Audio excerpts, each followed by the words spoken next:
నమస్తే.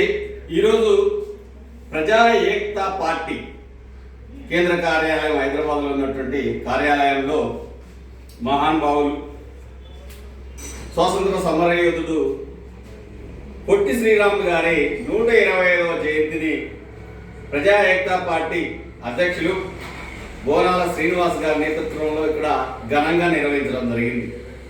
ఆనాడు మహానుభావుడు పొట్టి శ్రీరాములు గారు తన ప్రాణ త్యాగం చేయడానికి ప్రధాన ఉద్దేశం ఈ దేశ ప్రజలు, ఈ రాష్ట్ర ప్రజలు లేదా ఈ దేశంలో ఉన్న సర్వ ప్రజలకి మేలు జరగాలనే కాన్సెప్ట్ తోటి భాషా ప్రయుక్త రాష్ట్రాల ఏర్పాటు తోటే పరిపాలన మరింత సులువై పరిపాలనా ఫలాలు సామాన్యుడికి అంది పేదలు లేని సమాజం, సమసమాజం, కుల మత వర్గ వివక్ష లేని సమాజ నిర్మాణానికి తోడ్పడుతుందని చెప్పి భాషా ప్రయుక్త రాష్ట్రాల ఏర్పాటు కోసం ఆమరణ నిరాహార దీక్ష చేపట్టి ప్రజల శ్వాస ప్రజల ధ్యాసతోటి ఆయన అమరుడయ్యారు.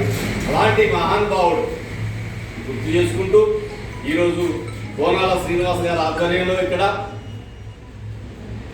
పొట్టి శ్రీరాములు గారి జయంతి నిర్వహించడం జరిగింది. ఇదే స్ఫూర్తితో రానున్న రోజుల్లో సామాన్యులు పోరాడి సామాన్య జన రాజ్యాధికారం కోసం ముందుకు రావాలని, అదేవిధంగా ఎంత లేదైనా శ్రీరాములు గారు ఈ దేశ ఉమ్మడి లేదా తెలుగు ప్రజలకి అటు ఆంధ్రాన ఇటు తెలంగాణ అందరికీ కూడా స్ఫూర్తిదాయకం.